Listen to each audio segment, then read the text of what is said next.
Of On Point.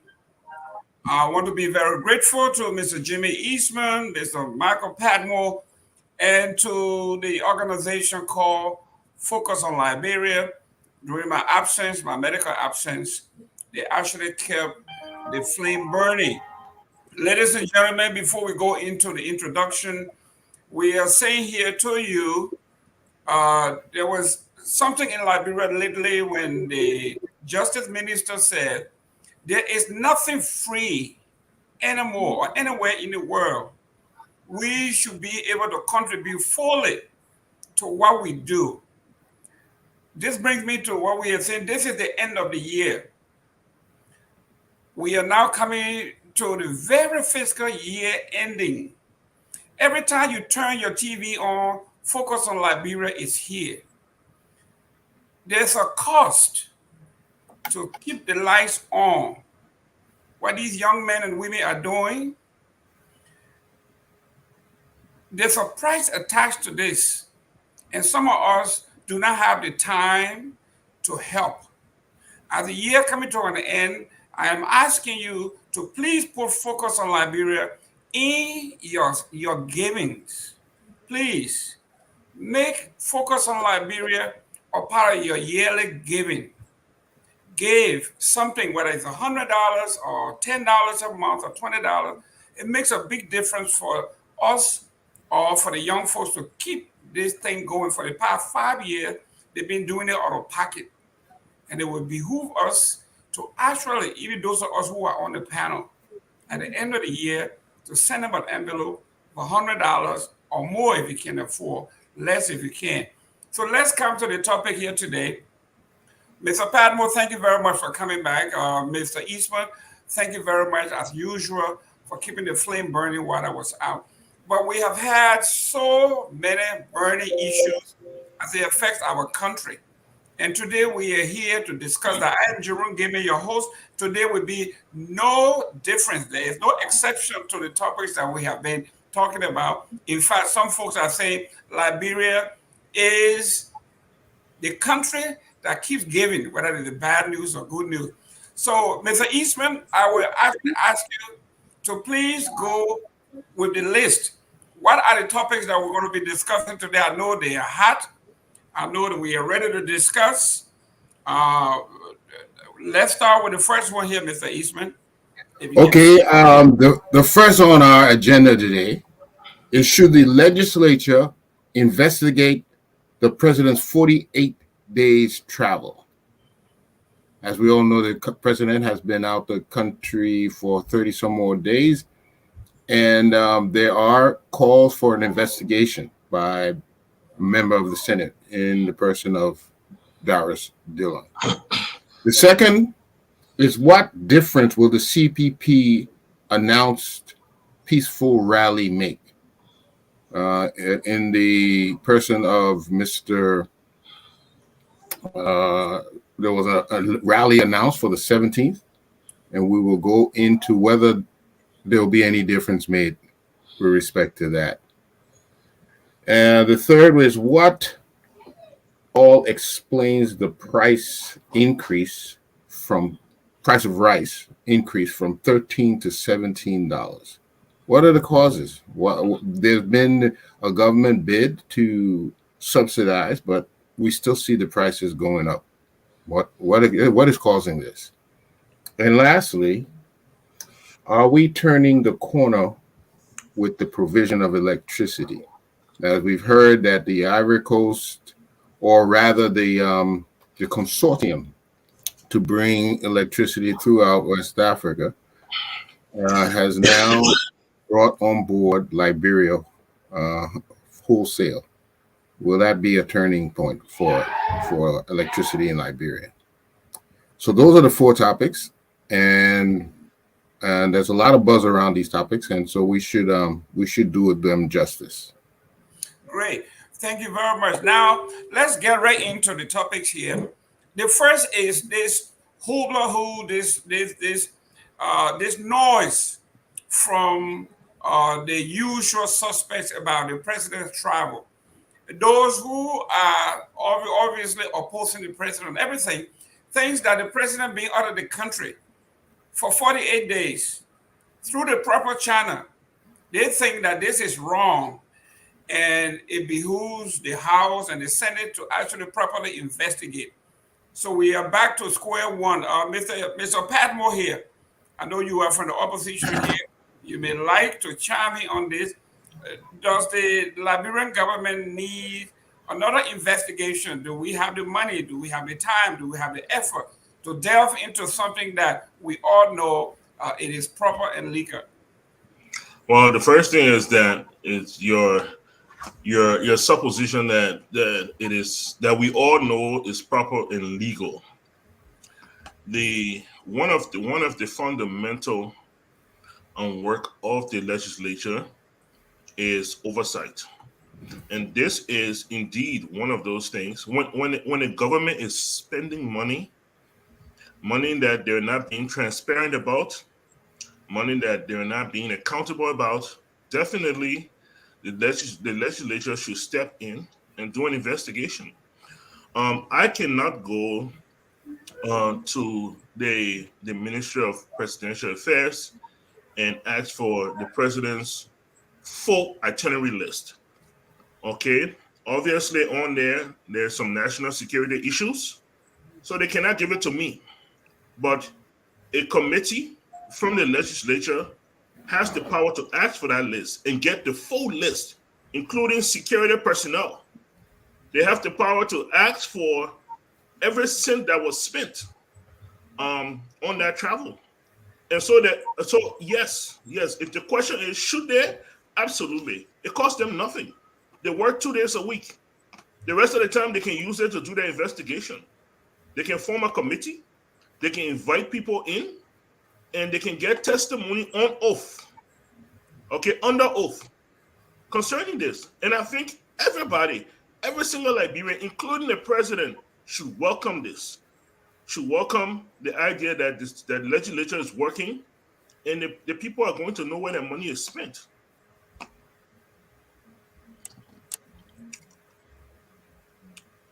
You are muted, Mr. Joe. Mr. Eastman, when it comes to legislative power and presidential power, we're talking about the executive and the legislative branches of government. They are two separate organizations here working under the same umbrella. What we understand is that at the beginning of every year, we do have a budget that is put forth by the executive and harmonized by the legislative body. And in that particular budget, there is a line item called Office of the Presidential Affairs. I think last year it was $24 million that were allotted to that office to be used within 12 months from January 1 to December 31st. And by December 31st, he has to give his report how the line item was spent. Mr. Eastman, talk to me. You know more about government. How does this work? Does it warrant an investigation that will cost money? Out of what they are calling the government is already broke. It has no money. So where do we take extra money from now to investigate some of these things will require lots of money? Mr. Eastman. Thank you. There's several things that come to mind. First of all, the legality of the trip. Like you pointed out, the president made a request or informed the Senate and legislature before he left. So it doesn't appear that there's any illegal initiation of this trip. Now, when you hear of these calls for investigation, what are you investigating the cost? Are you investigating the veracity? Was the president factual? Did he mislead the legislature in his communication? So given you calling for investigation, I think if they're not going to narrow the scope of the investigation, if it's just going to be broad, I think it would be a waste of time. I think we want accountability, definitely. So either we're going to investigate the financial accountability of the executive branch, or we're going to establish that there is a lapse in communication between the two, or we're going to investigate whether this money is well spent or not. So what are you trying to prove? Because if the president didn't do anything illegal, then other things have to be addressed, which doesn't necessarily require a investigation. What it will require, though, is a review of the policies of accountability, and let's try to go attack the root causes and fix it from the root instead of trying to address the symptoms. Let's go to the root cause, and the root cause is accountability. And are we making the most of our budget choices? That's where the problems are, and that is where I believe more time should be spent than trying to attack or investigate symptoms of some things that's wrong. We need to attack the cause of what's going on. Mr. Padmore, when the Constitution requires that the president informs the legislature upon his travel, he did that. The president said, I have 5 trips to make. I have to go to Morocco, I have to go to Egypt, I have to go to Qatar, I have to go to Monaco, and I have to go to the United States. In their thinking and being fiscally frugal, the president said it would make no sense to go to Morocco, come back to Liberia, fly to Egypt, come back to Liberia, fly to France, come back to Liberia, fly to Qatar, come back to Liberia, fly to Monaco, come back to Liberia, then fly to the United States. It is a waste of money, time, and effort. So while I am out there, I might as well kill 5 birds with 1 stone. It will save us a lot of money, effort, and time. And you are saying here, the president should have gone on each trip and come back. Who said that? Each trip and come back. Obviously, those who are saying they are beating the legislative drum, the investigative drum, they are saying the president traveled too long, away from the country too long, and that requires an investigation because being away from the country 48 days may be illegal according to them. But the president is saying, have I gone to Egypt for 5 days or 3 days, came back to Liberia, gone to Morocco for 3 days, come back to Liberia, go to France for 5 days, come back to Liberia. If you add them all up, that 5 times 6, that 30 days, just traveling 30 days. So you are saying you support the investigation because the president, is that what I'm hearing from you, Mr. Padmore? No, sir. And thank God I did, yes, so I can defend myself. The first thing we have to establish is nobody is talking about a criminal investigation. No one here has ever stated that the president committed a crime. Okay? What we are looking at is there are questions that need to be answered, and those questions are not being answered. Okay? The country doesn't have money. Is the executive spending the people's money, okay, properly?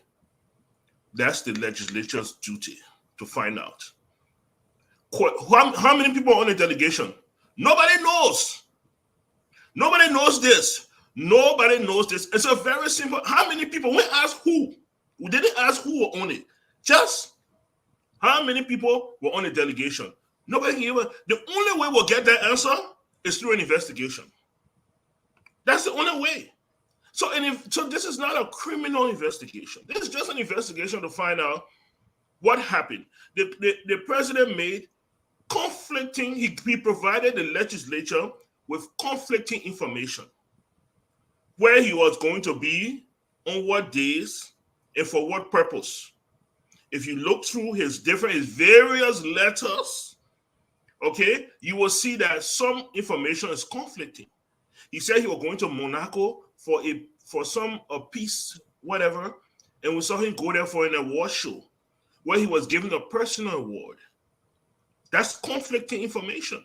The president said to us it was cheaper for me to stay these places these days.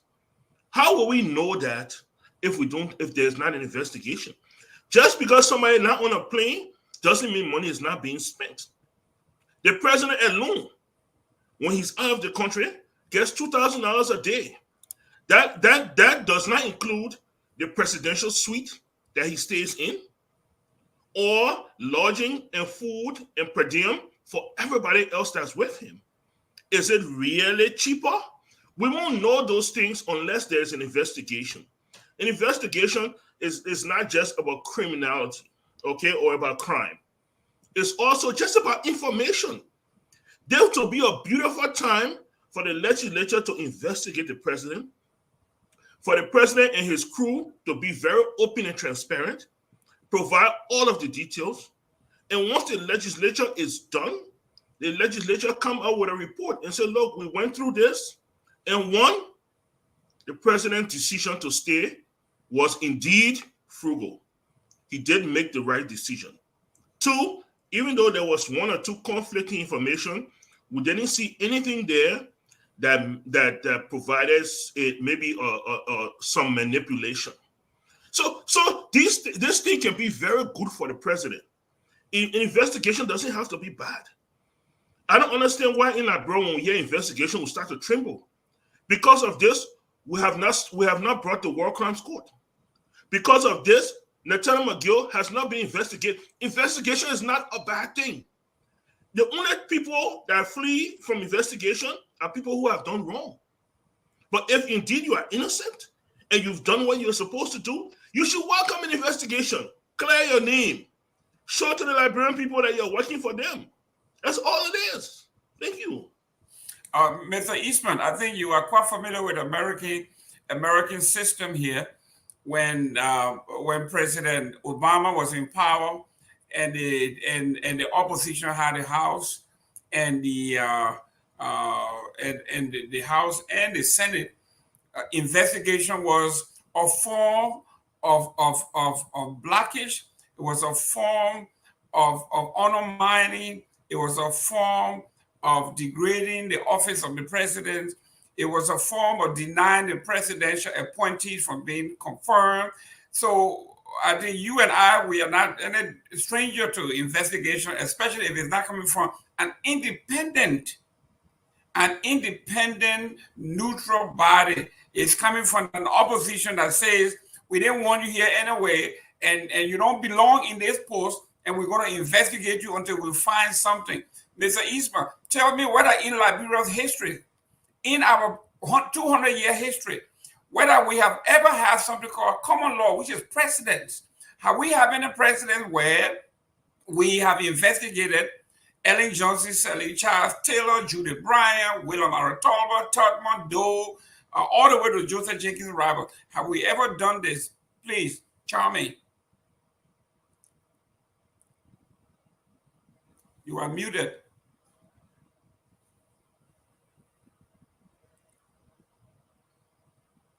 Thank you. I think where we need to make a distinction is between an investigation and an inquiry. At the stage, from what I can gather, at the stage it is now, an inquiry is in place. If they have doubts about the judicial expending of government money, you can make an inquiry. When it reaches the level of investigation, just like you say, it has to be done by more people with expertise in investigation, the legal authority and the legal knowledge and skills for a proper investigation. So for me, at this point, an inquiry is what should be sought after. Now, through this inquiry, once you gather enough information that will support a full investigation, that's when you call in the experts and the professionals and the autonomous bodies to conduct an investigation. But at this point, there should be calls for an inquiry. How much money is being spent? Because that information was not provided to the public. What was the budget here? Was it absolutely necessary that everybody that's on this delegation, what needed to go? Did we make wise decisions there? Was there any miscommunication from the executive about this? Was anything misleading? And after an inquiry that establishes certain things did not go in the proper legal way, then you call out an investigation. So I think we're using the words. They're not dissimilar, but they're not the same. And I think that's what should be done. And the legislature has the power to do that. Now, you mentioned in the U.S. At one time, the executive department, they challenged the Congress because they were making several inquiries about the executive branch, and this was during John Quincy Adams, and they contended that an unlimited inquiry into operations would be beyond the power of the House. So there's a limitation, but at this point, it is proper that they make inquiries, and there should be a format, an established method of making these inquiries, summoning the finance minister, summoning maybe the governor or whoever disbursed the funds to make sure that this money is accounted for. And that is what I was alluding to before. A lot of these things are because we're not following proper procedure. And whenever you're not following proper procedure, you give a possibility for wrong things, even by accident, happening. So let's examine our policies. Let's examine our procedures so that we can be able to investigate or inquire about these things, and we'll have a paper trail, a sequence of events that we can follow. But at this point, I think only an inquiry is necessary. We haven't established need for an investigation at this point. Great. Mr. Padmore here. Obviously, 2020, when the elections were held in Liberia, the opposition won basically monthslide across the country. And the argument was, give us power when we get to Monrovia, when we get to the Senate and the House, we will be able to put instruments in place that will checkmate, that will set this government straight. You have the power, you have the authority, you have the majority running the country.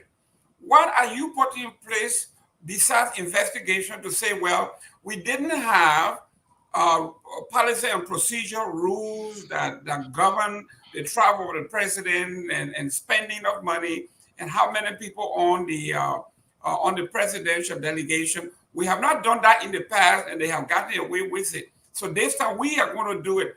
Mr. Padmore, tell me, what have you, the opposition, including the so-called light, have done to alleviate some of these backwardness and non-responsive responsibility of the executive? So powerful. We are talking about the ultimate empire here, that the president does no wrong because he has all the power. What are you doing, opposition, with all the power? You got a majority in the House, you got a majority in the Senate. What's holding you up from setting up a presidential checklist from now on, when you came in 2020, to say, well, from now on, from 2020 on, this is how the president is going to be traveling. This is how the reporting is going to be done. There's a committee that is in charge. What happened to all that electoral victory that you enjoy in 2020? So, a couple of things here. The first thing is that I don't know of any opposition that is in the majority. That's the first thing. The second thing is that this is how the human development works. Something happens, it triggers questions. Those questions lead to an inquiry. Inquiry leads to an investigation. And out of that investigation come policies, procedures, regulations, and even laws that govern us moving forward. So this is how it happens. So now we're on the first step. It wasn't a question before. Now it is a question. So from this question, we have an inquiry. And from the inquiry, we'll take the next step. if we do this inquiry and find out that the president did absolutely nothing wrong, some people might come out and say, hey, there's no really reason now to add more policies. Others might say, no, we need to put one or two in place, just one or two, so that we don't have to keep having inquiries. If we want to find out something, we'll just go here, and it will be there waiting for us. But that's how human development works. And so we're just developing. People tend to forget, even though we have long existed, our democracy is still in its infancy. Okay? And we will continue to grow, even in the United States. Okay, they continue to grow.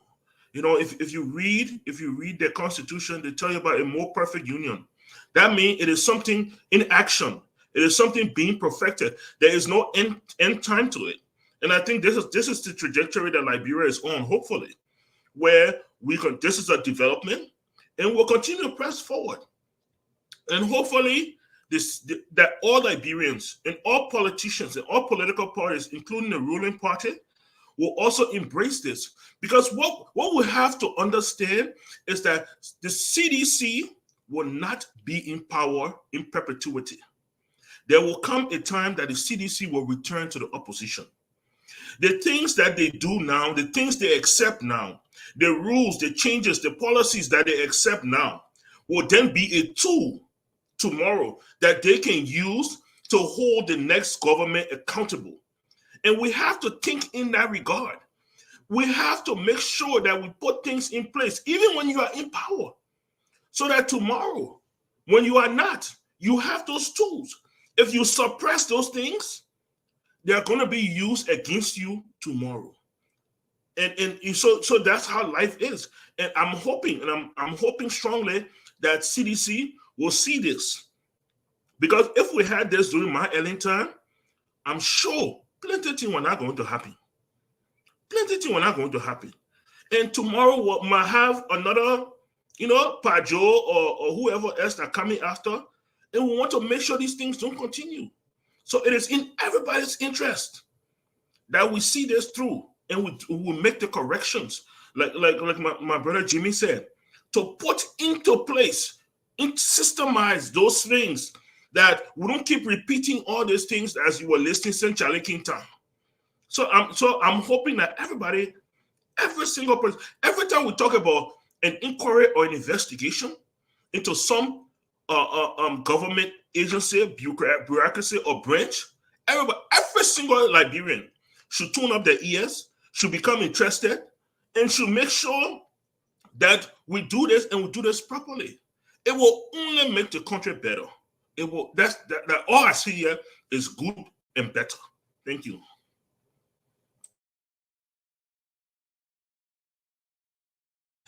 As much as I always disagree with Mr. Patmore, genuinely, and I think public policy wise, it is difficult to disagree with him on this particular point, where we think there should be. I think at some point in government we have is a GSA or somebody that is a service agency that is not beholden to the ruling party or the opposition, who can actually come out and say, listen, here we need a policy, a standing policy from hands on, that everybody will follow. These are the policy, these are the procedure from now on, that we're going to do 1, 2, 3, 4. Don't you think, Mr. Eastman, that Mr. Patmore has a point here, devoid of politics, even though we cannot devoid everything of politics? But don't this make sense that the Liberian government, the Liberian people should say, you know what, let's take this out of the hands of the CDCians, let's take it out of the hands of the opposition before somebody claim bias here.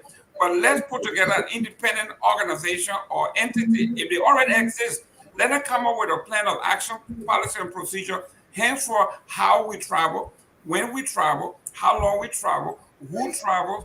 If there's a sign-in list, we need to know all of these things. That's open society. That in Florida here, we call it the Sunshine Law. Isn't that something that Mr. Patmore is advocating for? The travel and the cost of travel is one concern. But what I've been listening to, a lot of the concern is now certain functions of the government are not being performed because the chief executive is not in place.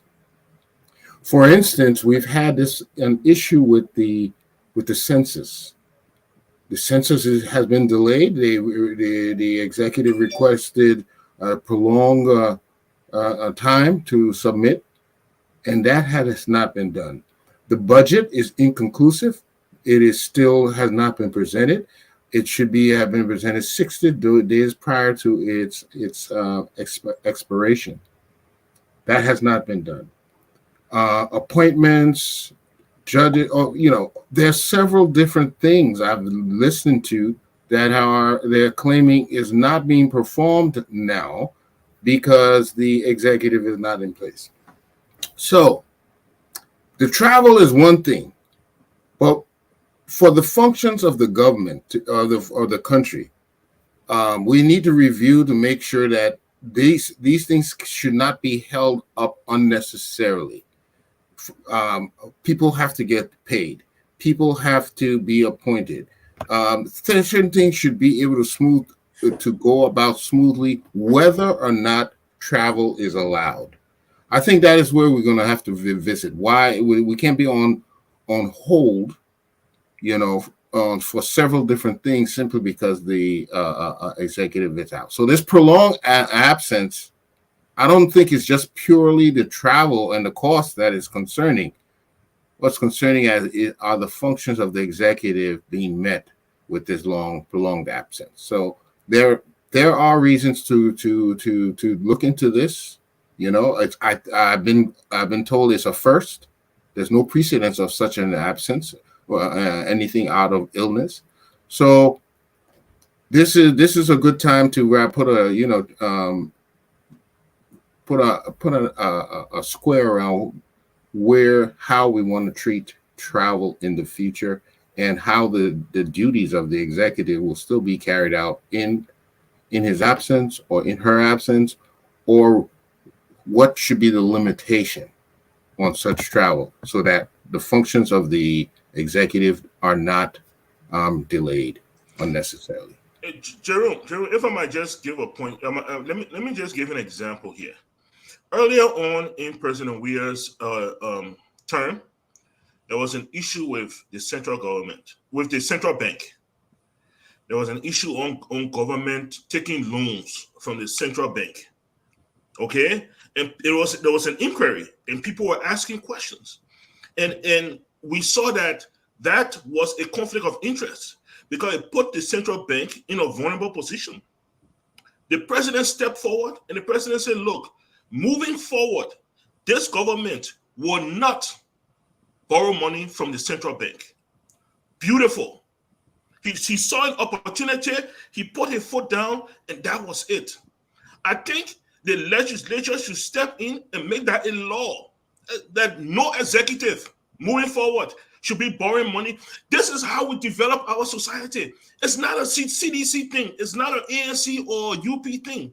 It's a Liberian thing where when we see these lapses in things, we step forward. Now, so when when the CDC government moves on, whatever time that is, and the next government comes in place, if these things are put into law, they too won't be discussing anymore about did the government go in this and taking is the government going behind us and taking money out of the central bank? How do we control that? How do we monitor that? No, it's in law. It's moving forward. And I think this is another opportunity. Yeah, and Jerome is right. It's not just about the travel. It's how you travel. Who do you leave in place? How does the government run?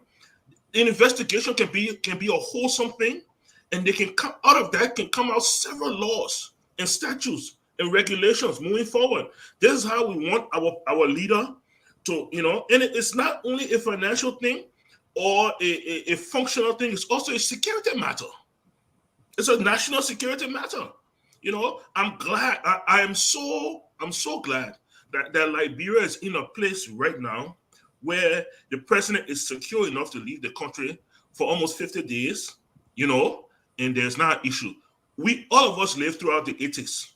This couldn't happen in Liberia during the 80s, but now when I had several coups attempts, because that was the call of the day at the time. But it just shows that it's also a security matter. And I think Liberia will do better by going through this inquiry.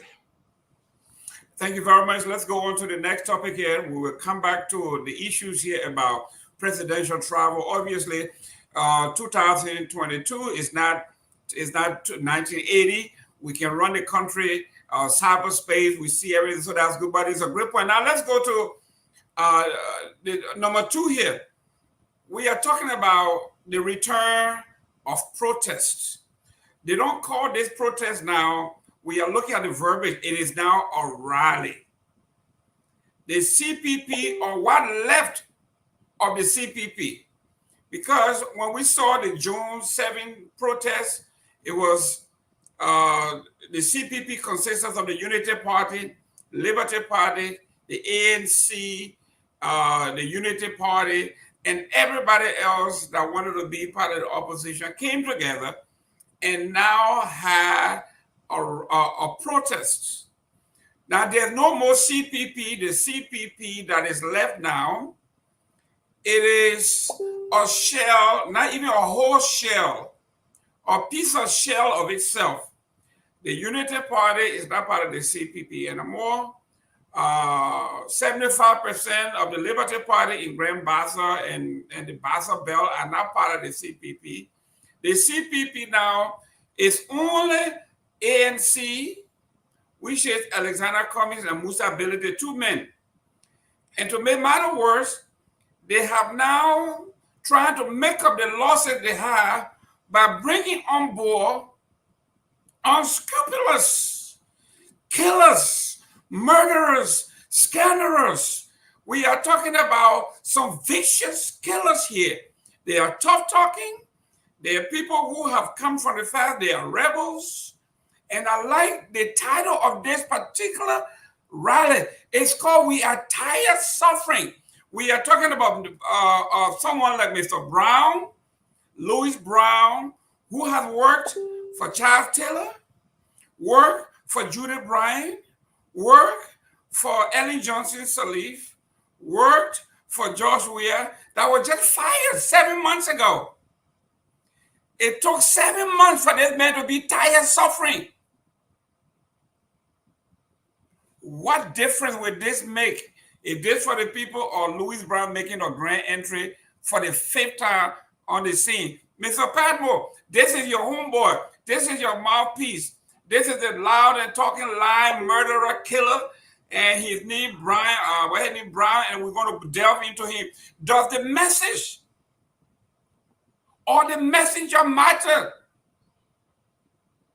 For some of us who come from the old school, we say the messenger is as important as the messenger. And I'm telling you, if David Duke came to the NAACP and said, "Let me be the president of the NAACP, I will give you $20 million," the black community will go bungles. You are not the person to carry our message forward. It's Mr. Brown, a former killer, a rebel, a scanderer, former ambassador I was just fired. Is he the right person to bring forth a message of "We are tired suffering"? Mr. Padmore, are you tired suffering? I'm tired suffering. Great, let's do it. I'm tired suffering. Okay, so I don't know how we can unwind or unpeel this onion. The first thing is, this government has been in place for 5 years. And according to you, Louis Brown served 4 of those years as your ambassador. You didn't know he was a killer? Louis Brown walks around freely in Monrovia. You know he killer? I don't understand how you guys come up with these things. You are the government in power. You know about a killer walking around free in Liberia, and you let him walk around free. As long as he doesn't say anything bad about the government, he's free to walk around. If he says something bad about the government, now he's a killer. Okay?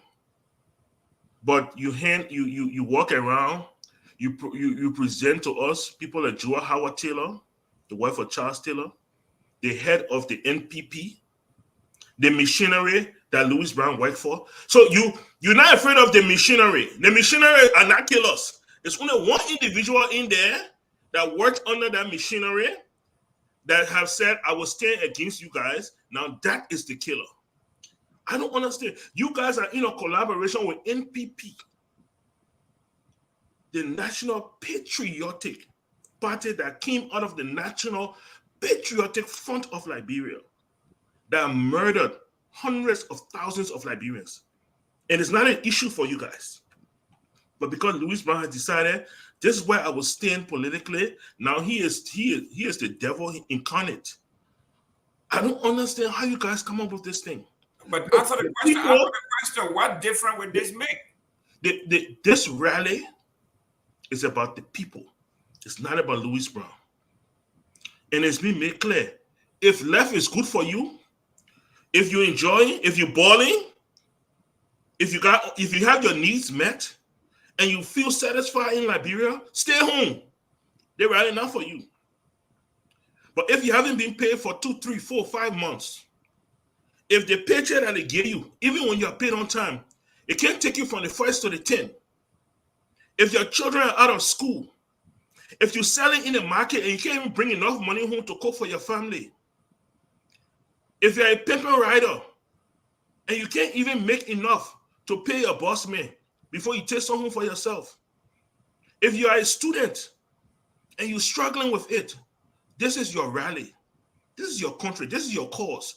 This is your suffering. Come out. Make your voice known. Let the president know. Obviously, the president is not aware that people in Liberia are suffering. We have seen that before.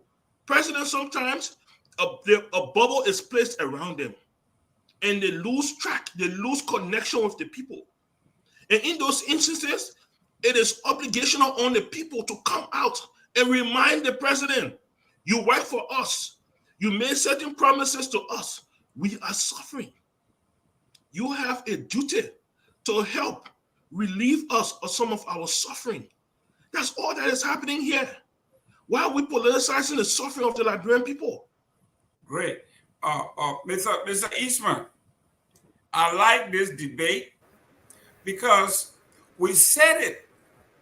Mr. Cummings said past performance is a great indicator of future performances. If this is a mantra upon which he built his political career, the past performance of Mr. Brown. Mr. Brown at the TLC, he said he was involved into an accident. And upon his survival, a lady came from the bushes in Grand Bassa and hosted him. In fact, all of them survived. There were no fatalities. They went into this place where he called a hut. He said the lady cooked, gave them something to eat. The plate upon which this pan upon which the food was given, it was so badly decayed, terrible, that he didn't want to eat, but he ate it, and even by eating it, he had dysentery. They were so poor, he said, and immediately it began to rain. The house was a tax house. He said when he looked, they were sleeping on the earth, the ground. These people were so poor. He said, it dawned upon me that Liberia was a country of different layers. People were poor. People were dying. But it took the war for him to be in an accident to see the suffering of the people. And he said he would make it his cause. That from 1822, there has been segregation in Liberia. The masses, when he came into power in Charles Gange Taylor's administration, he did absolutely nothing. He was security advisor, has one of the biggest paycheck in power. When Sawyer came around, he was part of that also. When Judith Breyer came around, he was part of that also. When Ellen came around, he was part of that also. He was a residual carryover from the Ellen administration to the Weah administration. He stayed on because it was part of the agreement. He had received Like the scripture, to whom much is given, much is required. This man who has killed people, who said that the people were suffering, it took him during the war an accident to actually see the suffering of the people, to come out now that he's fired his own employer to say our people are tired. The messenger is as important as the message. This man does not belong on any platform, Mr. Eastman.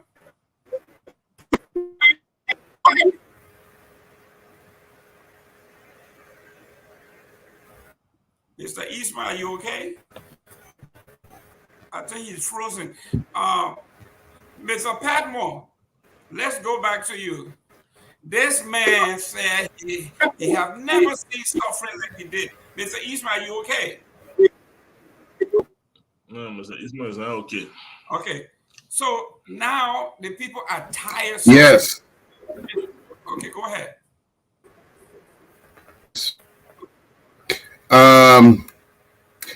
We're coming to elections next year.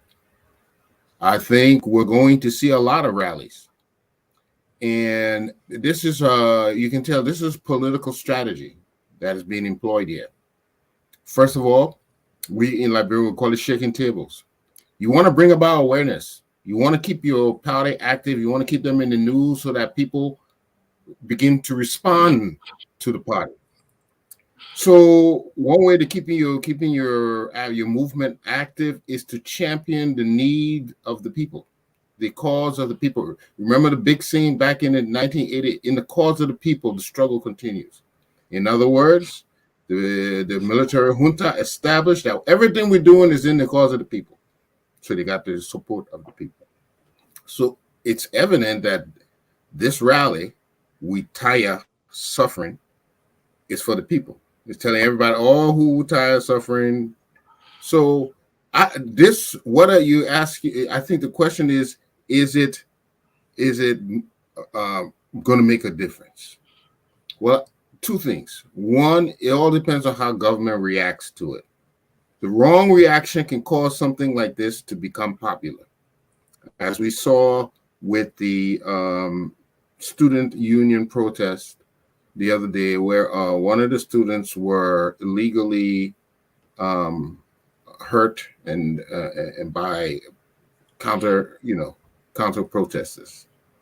So the way the government responds, or the ruling party, I should say, responds to some of these things can cause it to stop from a little bush or a little small fire that can make it a blazing inferno. I think and that is one of the reasons why they're doing this. They're trying to bring awareness. They're trying to champion the cause of the people. The ANC has been accused of not being too appealing to the everyday people. They've been many people regard them as alien or foreign. So many people regard them as, some of them being elitist. They are better off. So the only way that they have to become popular is to champion the causes of the people. And this we tire suffering, it may be very appealing to many people who are finding challenges right now. And so I think it's a clever movement. It's a clever way to start the ball going. There was some talk about where the venue is, that they didn't have they had tried to rent the stadium grounds, outside the stadium grounds, and then later were denied. So now it shifts a little bit. It's not now a popular rally for the cause of the people. Now we are even being denied our rights. So that is tricky, because if you get more and more sympathizers to this rally that now feel, the ruling administration is denying the rights of us, it may start to play in their favor. So it all depends on how you handle these things. We'll tell you how it goes. Now, I like the points you made. that the messenger is as important as the message. It is interesting to see that Mr. Lewis Brown is known to be part of that Taylor group, the NPFL and NPP. They are known to be rebels. You call them rebels just now. You call agitators. They are known for different things, and so I noticed the reaction of the mayor the other day, Jefferson Koji, was different than how he reacted previously to other protests. So now you're actually dealing with a rebel. The reaction may be very, very different. So it is trying to gain popularity because at the end of the day, you're going to need votes. But if you play into the hands the wrong way, you may spark off a popularity you didn't calculate about. You didn't calculate at all. So it's a clever thing. We're going to see a lot of this coming up. But I think you got to know it's like a match. You got to know how to play it. If the people are attacking your offense or their defense, you're going to have to come up with a strategy to keep the goal post, to keep the balls out the goal. So I just think this is one of the things we're going to see. It's important that everything remains peaceful to our country. We have seen that when things got out of hand, no one can control it. I never support anything that will get out of hand. But it's all about gaining awareness, and that is what this whole rally is about. They're trying to shake tables. Well, Mr. Eastman, I think the CDC is a very smart political party. We would never deny anybody the right to march wherever. You see, this is a gift to the CDC. You saw they went into the archive of Archie Williams and started pulling up all the headlines, including the one where he said, when the TRC asked Louis Brown about the catastrophe, and he said, everybody in Liberia, all civilians he said they were fair game because they were all members of the revolution. So anybody who was killed as a civilian, you were fair game because you were part of the revolution. And he turned around and said, actually, 250,000 people being killed, NPFL was a blessing. This is what he said. He said NPFL was a blessing. If your mother was raped, your father was killed, your wife's stomach was open, it was a blessing. So we are saying here, CDC, and say, you know what? We even got to even worry about it. This is an easy sell. All we have to do is just pull up his own audios, the newspaper clippings, and leave it as that. And all the newspapers, all the social media, we are not talking about making up stories here. We are just trying to replay the man's own audios where he told the TRC exactly what it is. NPFL, Charles Taylor, the murderer, the raping, was a blessing to Liberians. If you are a woman who was raped, you were a child who lost your parents. If you think that Mr. Brown said the murder of your parent was a blessing and you want to follow him, then you are suffering from the Stockholm syndrome. And we say, go ahead. But we will open the corridors. We'll give you security. In fact, we'll give you everything. We'll give you even water. See if you're not preaching to the choir. Mr. Padmo, your man that you hired, I heard he's the highest paid man in the CPP, in the communist camp. You get more paid than Azefa took by the Kekula, the Maria Kekula, and all of these folks. Is this your first policy, your first indications of power, and you blew it? What is going on with Cummings? So let's get some things clear. Maria Yakula is not a paid partisan of the ANC. Okay. And Isaac Vartuba is not a paid partisan of the ANC. Okay. Everybody you see working in the ANC is a voluntary basis. So let's get that part clear. The second thing you need to understand here, every time you take a stab at Louis Brown, you are taking a stab at the NPP.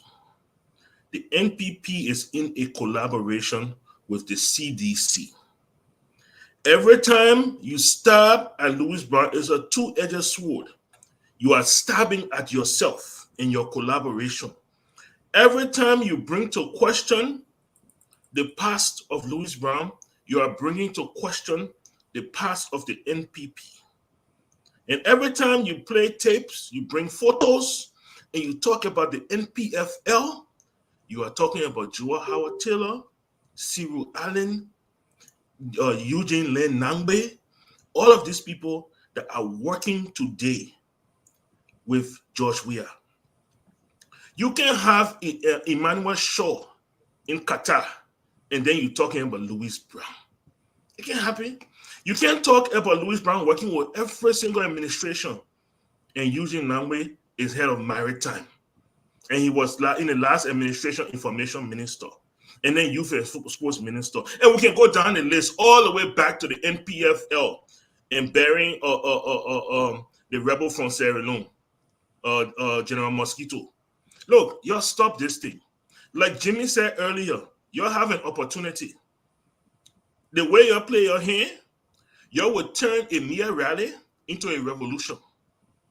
And I see it coming. That every time CDC has the opportunity, they always stumble on themselves. It is coming. You can call Louis Brown name from now to Judgment Day, but on December 17th, we will see the true leaders of this rally. Louis Brown is not the leader of this rally. He's not. Okay? He's just a voice in the wilderness that's crying. On December 17th, you will see the true leaders of this rally. Great. And all that noise about Louis Brown will be put to rest. And the true leaders of the rally will step forward and they will lead the suffering Liberian people. Great. Mr. Eastman, let's go to the next point here, and we can come back to this. The CPP, 50% CPP, actually 25%, because 75% of the CPP that had a June 7 had left. It is just Cummings and Musa Ability.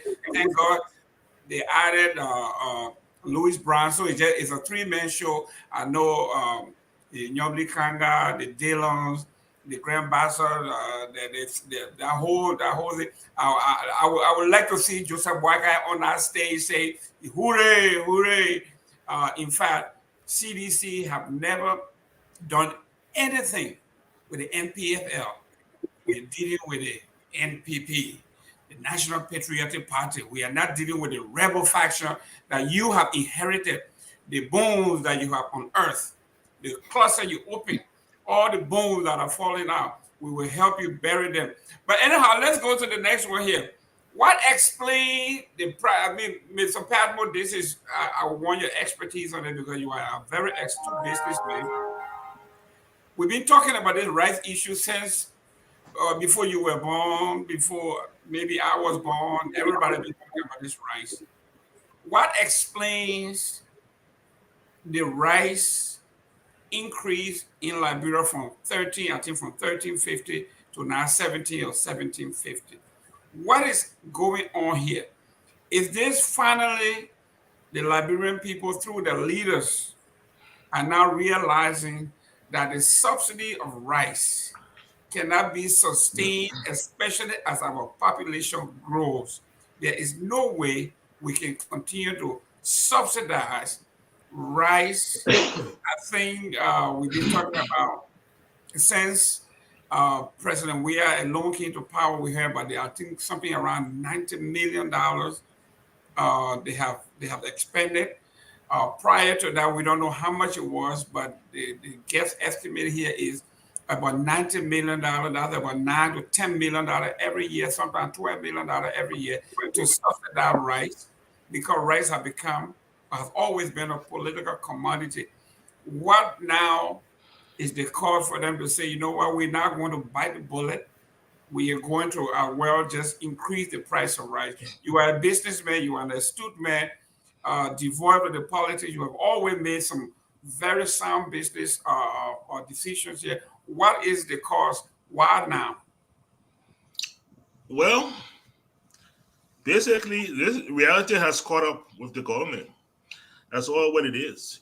This subsidy thing, of course, it started a long time ago.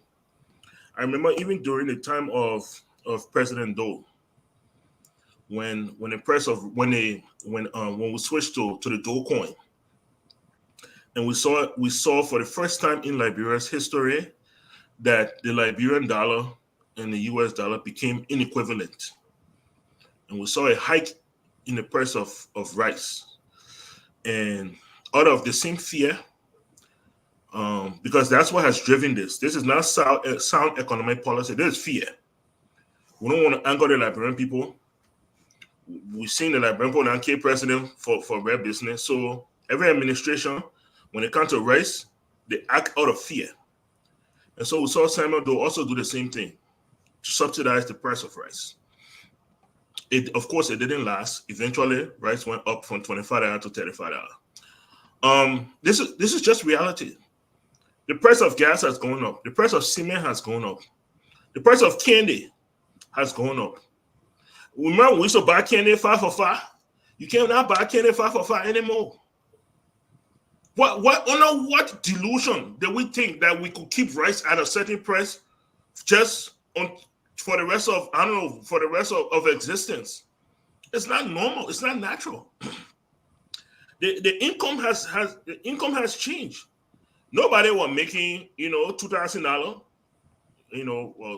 40 years ago for ministers, not legally anyway. But for some reason we felt we could keep rice where it was. It's not possible.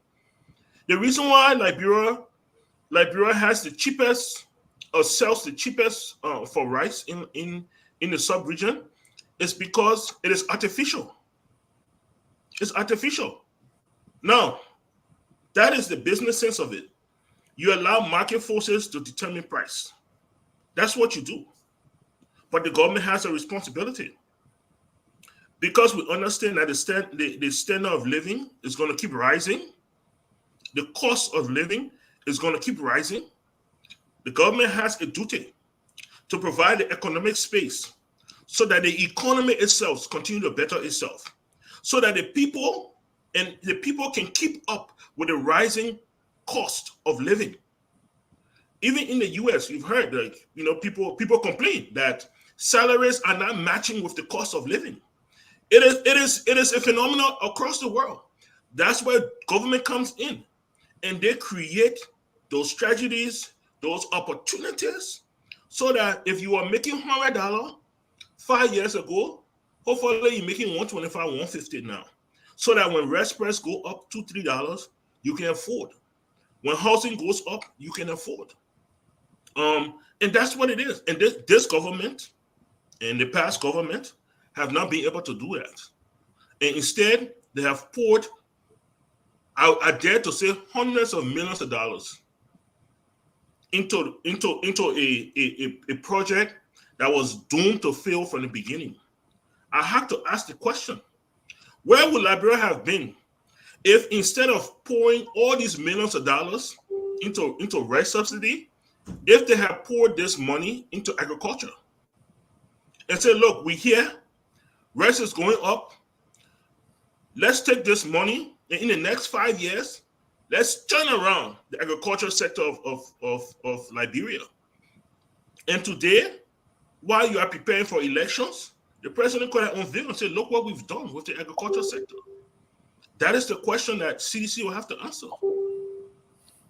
Mr. Eastman, one of the reasons why I have always gone to Mr. Patmore, he and I, we argue, we say funny stuff on the internet, but I always go to him because you will not find anybody who is balanced, okay, who is honest and fair, In fact, he was the one that called me and told me, he said, there are a lot of opportunities here in Liberia in the agriculture business. He was talking about things like butter pears, avocado, papaya, rice.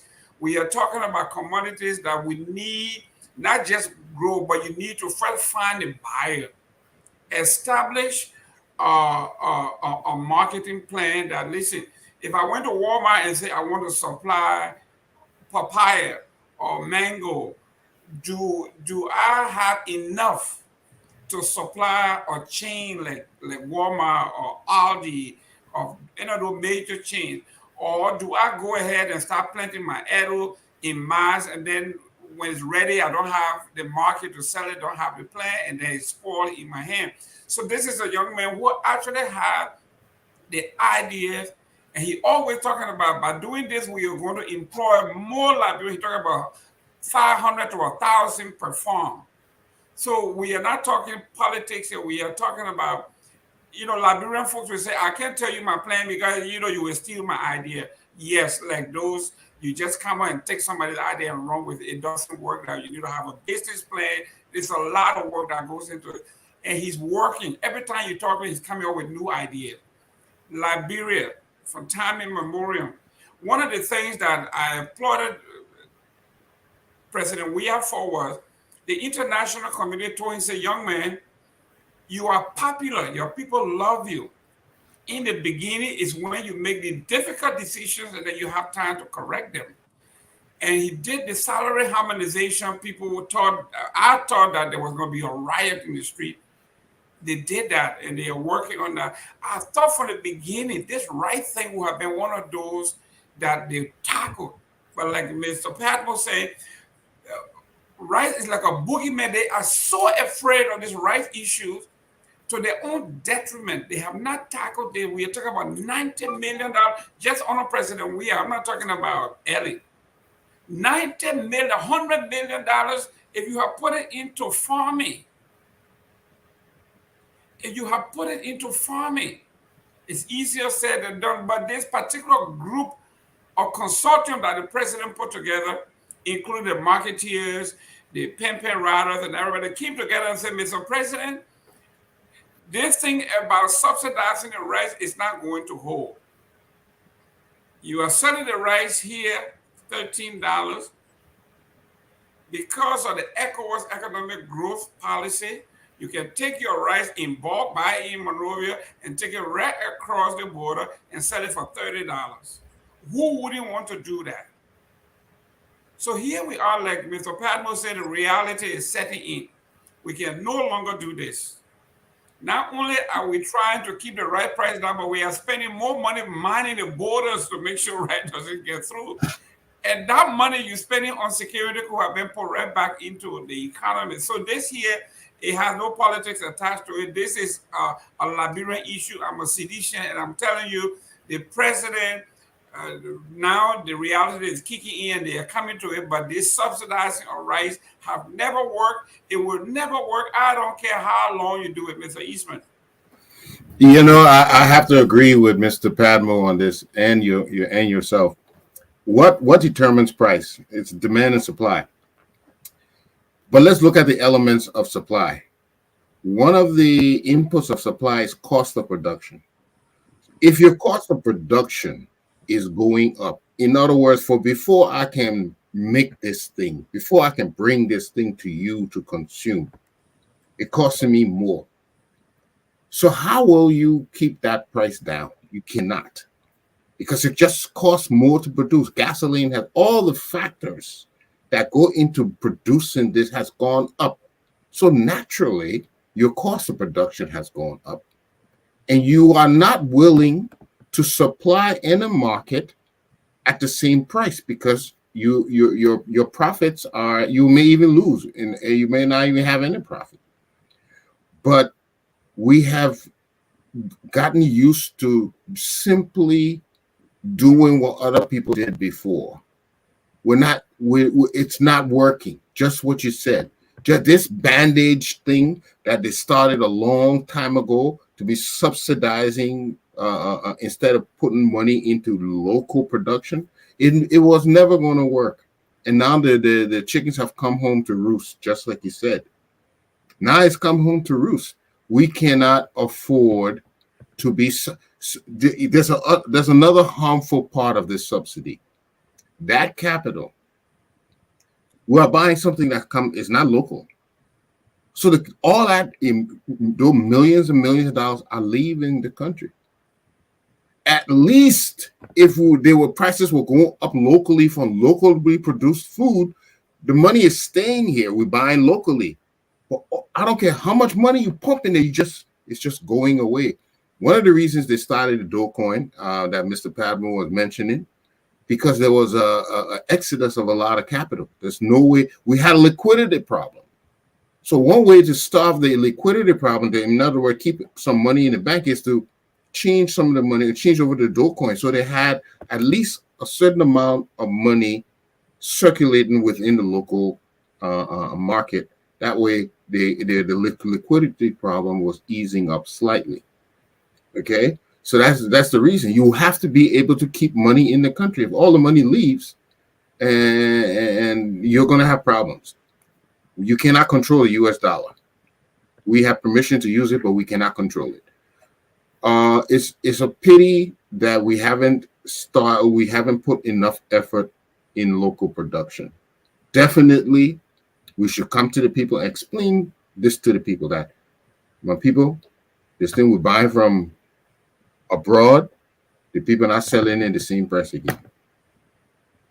We have to pay more for it. So the best thing, we produce our own, or just be spending more money on the people food. You have to you have to bring librarians on to know that what destiny is, what are the solutions, and the solution has to be local production.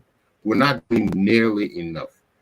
Everything should have been geared toward local production for food. That's food security is one of the first things you tackle and challenge. We don't have other resources like excessive oil, excessive minerals, where we can offset the balance of trade by selling more minerals and buying more food. We don't have that luxury. So we have to go back to the soil and produce more of what we consume, or we're gonna starve. We're going to run ourselves out of competition. It's very, very soon. Nothing's going to work. Whereby we have fertile land. We have the demographics. Most of our people are young.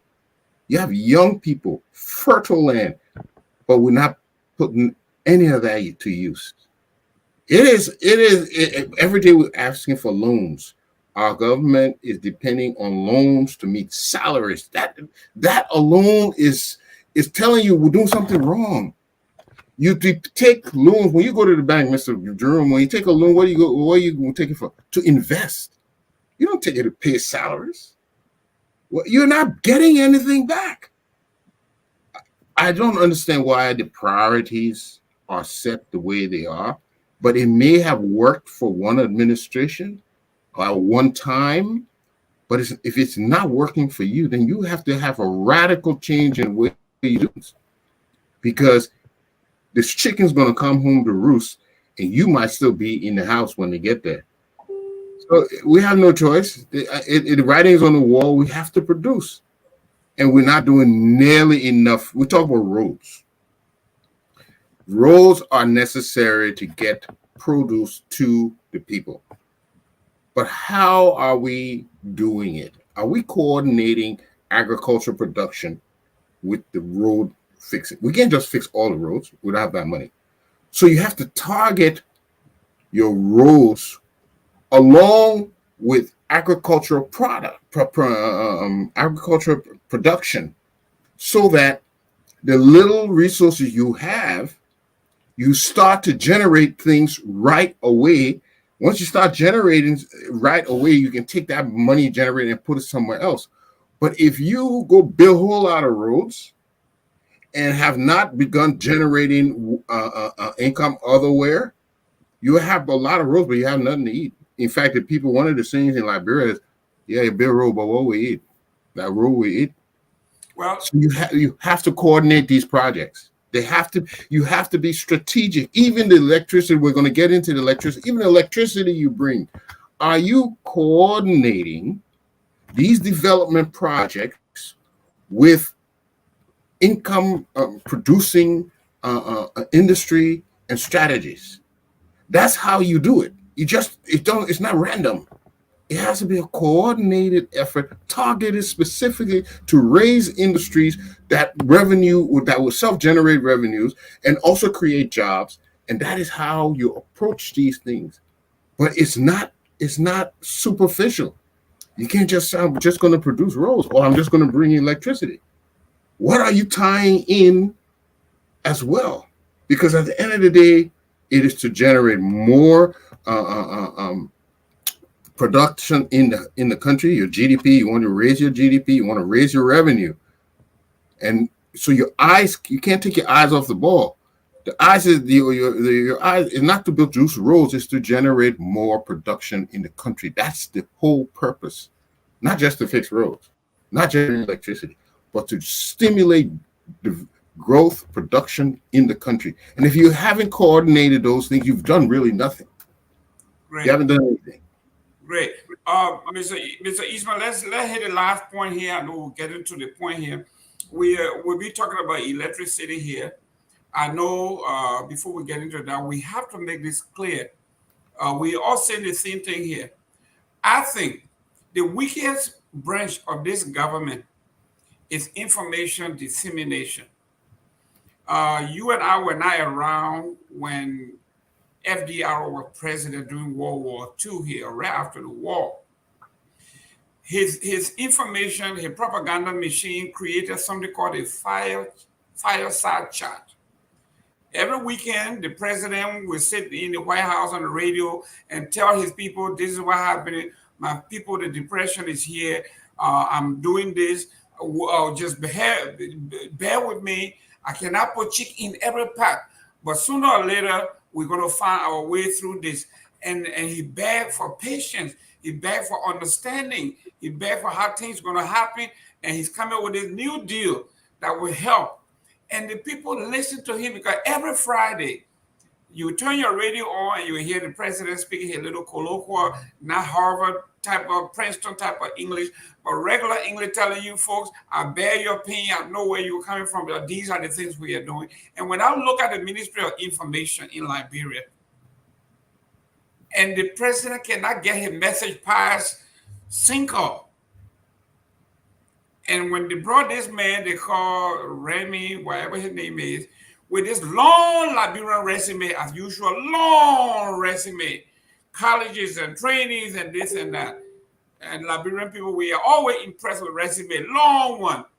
But when you look at the performance, and you say the president is out of the country, and Jimmy Eastman and Padmo and I are here talking about how do we unravel this message. And the minister is on the train with the president, from what I understand. And I sit here and I say, are you kidding me? But let's go to the third one here. Electricity. And this electricity thing, as much as I, as Cedician, would like to celebrate, it was all hands on deck. This thing started on, I guess, maybe Talbot. They had this, from what Bishop Warner told me, this was something that was in the planning way back then. They were talking about electrification, electrifying the entire West Africa and hopefully the whole of Africa. It was a big dream for the Talbots of the world because when you look at the budget for Talbot, when you look at the national budget at the time, this man talking about billion. I think our budget might have been maybe 550 million now, it might have been maybe 150 million at the time. And he had a dream of billions. And then later on, Doe and then everybody else, then Ellen came in and put the blueprint to work. Did a lot of stuff. The only thing missing was the funding aspect of it. They ran out of money when ECOMO left, everything went dry. And President Weah came in, and I gave him credit because usually incoming presidents are very vindictive. They do not want the prior president to get credit for anything. But he was able to continue this project, went begging as usual, and we finally got it going. So this is the time for Liberians of all walk of life to celebrate that we did it. Not just George Weah or Ellen did it, but we did it because it was the Liberian people that been in the darkness for 20 years after the war. When I was vice president of the Chamber of Commerce, when I go solicit corporations to come to Florida, my county is in Lucy County, the first thing that I need to justify were utilities. If you did not have utility, no corporation is moving to your county. I don't care who you are. That utility including light, water, sewage, road. That is the main key things that bring development to your town. Liberia has now done it. We have electricity that they say is going to be 24/7. And with the utility comes the spirit of economic growth. I don't have to tell you about Liberian people. We like to party. We love our joints. We love our meal. We love to party 24/7. We are going to have electricity. We need to pat ourselves on the back. The Ellen government, the Joseph Workers of the world, the Cumminses, everybody, we now have to come together and say, how do we harness this thing that we have now to make sure that it spurs national economic growth? Mr. Pat, with your idea, this is a great news for Liberians. So, I mean, of course, this is a great development for Liberia. But like every opportunity, it depends on how you use it, how you make use of it. I was one of those. I was in Loganton during the war. Loganton had 24-hour current. You could walk into any house and drink cold water, but nobody had rest. Everybody had current. Everybody had video, VCR, and TV because they are stolen it from the port, but no food. The thing is, how do we use this? How do we use this opportunity? The first thing is the way this CLSG electricity works is that you have to pre-order. It's not our normal electrical use where you use the current at the end of the 30 days. Okay. They tell you, say, oh, this is how much you use, this is how much you pay. No. CLSG, you have to pre-order. You have to have people in place that can make that decision and say, for this month, this is how much current we want. If you order too much and you not use it, you still got to pay for it. That's not a problem. If you order too little and you run up, you got to explain to the people why now current going. That's the first point. The second point here is this an opportunity for us to use well and bring in investment and encourage investment? Or are we about to flood the zone? All government ministries, all areas where government officials living, we come and flood the zone. Rehab, all government ministries, all this will give 24-hour current, and you can ball. And you know very well, that's not where we are going to get the money. The money is not going to come from government ministries. The money is not going to come from areas where government officials live. The money is going to come from industry. And we have to understand that the money is going, the people who are going to pay for this current is going to be industry. The steel factory, the soap factory, the club beer factory, the cement factory. These are the people that are going to pay for this electricity. Everybody else has to use it sparingly. If government ministry is not open 24 hours, why should I have current 24 hours? But that is my reservation. How we use this opportunity. We've seen throughout our history, we're not very good with using opportunities. We tend to lose ourselves in those opportunities. You know, we're just talking about the rice issue. When Firestone was, we all know what Pusara Red come from. It come from Firestone. When Firestone was created, you know, all Liberia lived off subsistence farming. Everybody, you plant your own rice, you eat your own rice. They collected all the people that made them rubber tappers. They could no longer plant their own rice. The government had an opportunity. Why don't we create commercial farming? They said no, we'll not do that. We'll tend to Firestone. Firestone saying people can't feed themselves anymore. Y'all feed them. But it's okay, we'll import excess rice from America. And here we are. And how many 100 years later, we are still dealing with this issue. What are we going to do with this opportunity? That is the question. What is the plan to use this to attract investors? Or are we just going to use this as a political tool to be re-elected next year? That is the question this government has to answer. And I haven't seen an answer yet. Thank you. Mr. Eastman, I know we're coming to the close here, but let's take out our political hat here and reason with Mr. Padmore here. Usually we get caught up into the euphoria of the good news, and then we don't harness it the right way.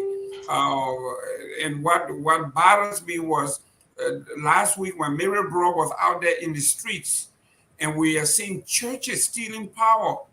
The Speaker of the House, the senator from Sino, we are talking about the big wigs of even our moral fabric churches stealing light. And yet they say we are suffering. We are talking about the churches, the moral fabric of our society. Churches, not one, several churches. So what Mr. Padmore is saying here, yes, we have done very well. We can pat ourselves on our back, but now that we have this opportunity, how do we harness this to bring in? Let's say Metal Steel was spending $10 million now on diesel fuel and all of that. I know because when I went to Liberia for 10 days, I was there to keep the fuel oil and the thing going 24/7. I spent almost $3,000 just on fuel between the car and the generator. That could have been money put back into the economy. So now that we have this golden opportunity, Mr. Eastman, you are the engineer, this is your area. How do we harness this to benefit our economy, our people, and don't politicize it? Wait for next year's August, September, when election is in October, then everything is lit up. And we see this year, and I'm a CDC, I will be dancing in the street. We got light. And then after the election, then we can't pay the bill, then light goes. Mm-hmm. How do we harness this to say we're going to be wise, we're going to be frugal, we're going to be diligent, and it's going to help the people, it's going to benefit the people over a long period of time? Very good. It's very interesting what Mr. Padmore said. Mr. Padmore, when the war came in July 19th to across the bridge, Prince Johnson then took over LEC. I was on duty. That was my shift, and I was in charge of that shift when it came. And it captured us. And that day light went. Because we were the most essential people to keep the light on. Once we were gone, the light went off. After about a month, when ECOMOG came, Prince Johnson carried me to meet Quindle, General Quindle. And he turned me over to the chief of logistics. And he said, the only thing we want from you, we want you to put the light back on. So the reason why you got cold water in Logantown, that was us put our light back on. Okay. I don't want to tell you that little story.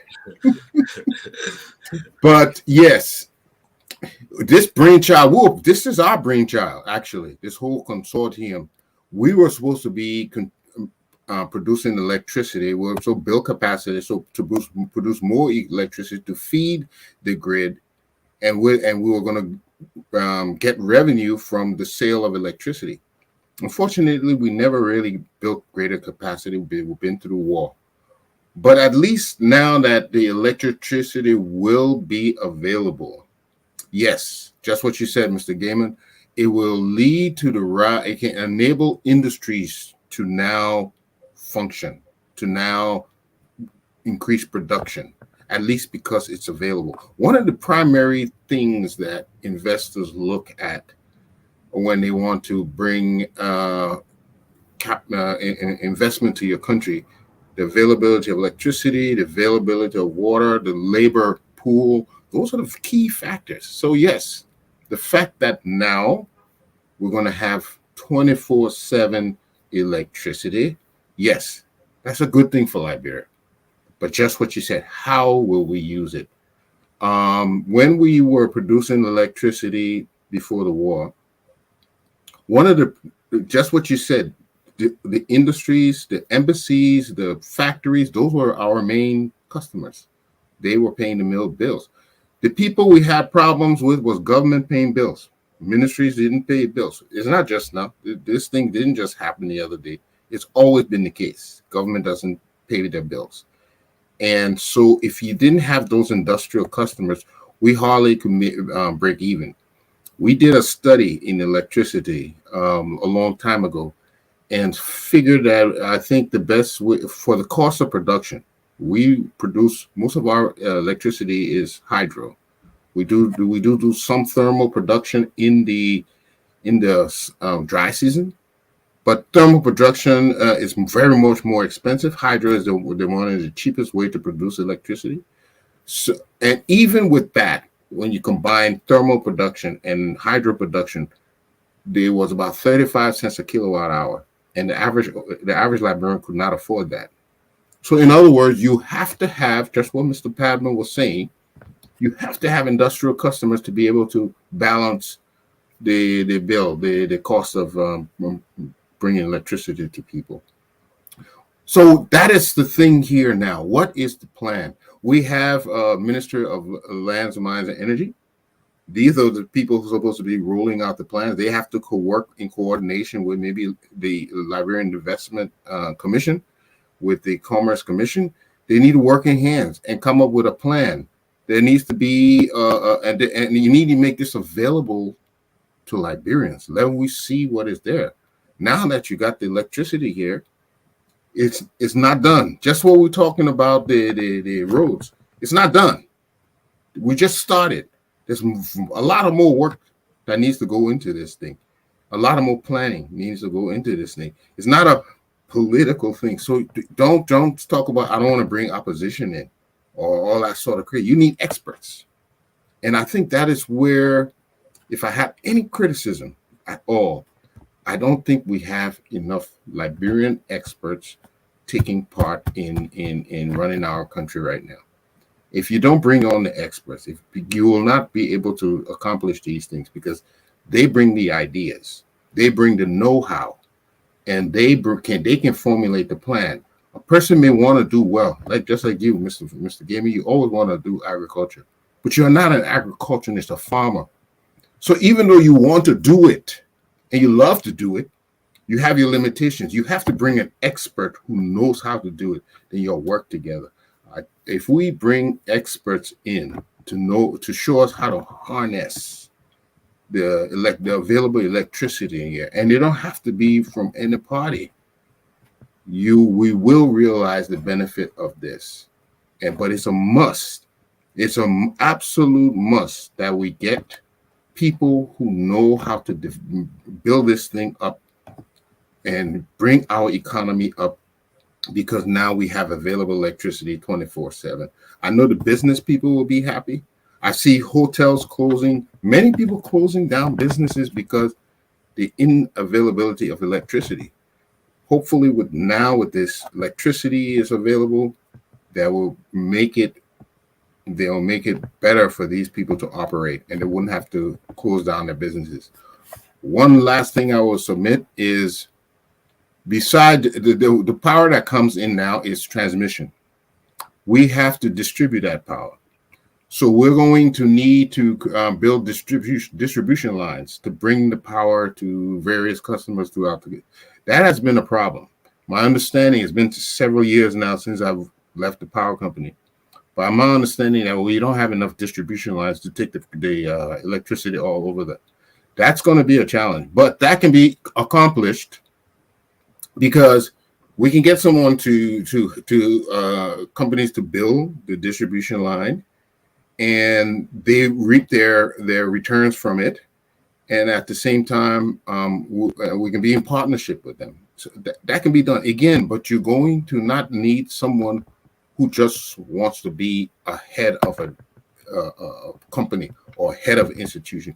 You need someone who knows what to do to develop that institution, to develop the industry, not just somebody who wants to be a head. Great. Yeah, so this is great.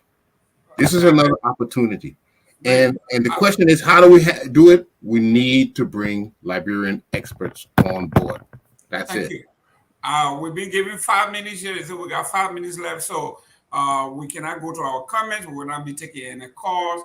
Mr. Padmo, 1 minute of closing. Mr. Eastman, 1 minute of closing, and then I can at least call a few names of our contributors here in our comment section, and then we can call it a day. Go ahead, Mr. Padmo. Thank you very much, and it's always great to be on you guys. I'm sorry I've been off for a while. Like you said, sometimes you take calls. There's a lot of projects that we have in the works that needed to get off the ground this dry season, and so they're on course. Hopefully, here that will free up my time a little bit. But just to run through a few things, concerning Weah's travel, like I said. This is like Jimmy said, an inquiry. Fine. It's a play of words. What is investigation, inquiry? Something needs to be done concerning this, concerning our rice issue. Look, we got to come with reality. The issue here is how is Liberia? The price is going to go up. What do we want to or not? Rice is not even $17.50 in Liberia. Rice in Liberia right now is $20 and it's going to go higher. How do we create the economic environment for Liberians to pay for it? That is the challenge of this government, and it will be the challenge of future governments. So that's what we are with the electricity. It's great. It's an opportunity. I'm hoping and praying that we use this opportunity properly. With the rally, this is a rally for the suffering people of Liberia. If you're suffering, if you're struggling, and you don't see your way clear, they rally for you. Don't hear what they say about Louis Brown or K Brown or green, yellow, blue. You come out, you speak to your government. That's your constitutional right. Thank you so much, guys. Thank you. Mr. Eastman. Yeah, we talked about so many things today. Definitely, if travel now is an issue, we need to address, first of all, what are the problems it created, and how can we avoid that? I wouldn't just go into why did the travel, what's wrong with the travel, why was the travel so long. I would address the issues that were affected by that and use that background to project how a better way we should do it going forward. The CPP rally, yeah, we're going to see a lot of that, but how you handle it is going to depend on what if it's going to change things or not. As long as it's peaceful, that's all we pray for peaceful in the country, so we can keep on making progress. The price of rice is going up because the cost of production is going up. You cannot artificially keep prices down if your cost of production is going up. It's the reality, and it has to be explained to people, and Liberians will adjust. People have taken political leverage using rice, like what we saw the rice riots of 1979. But we can't live in fear when this is just pure economics. We can't live in violation of economics. As long as cost of production is going to go up, prices will go up. It's an inevitability, and we just have to live with it and explain to our people this is what has to happen. But while you're explaining, you better make sure you are showing them what they need to do next so that they will not have that much hardship. And lastly, electricity, we need it. We need also expertise and coordination. This should not be treated as a partisan thing. This should be treated as we want Liberian experts who actually want to will actually develop this. We should get them on board so we can build industry and harness the availability of the electricity we just got.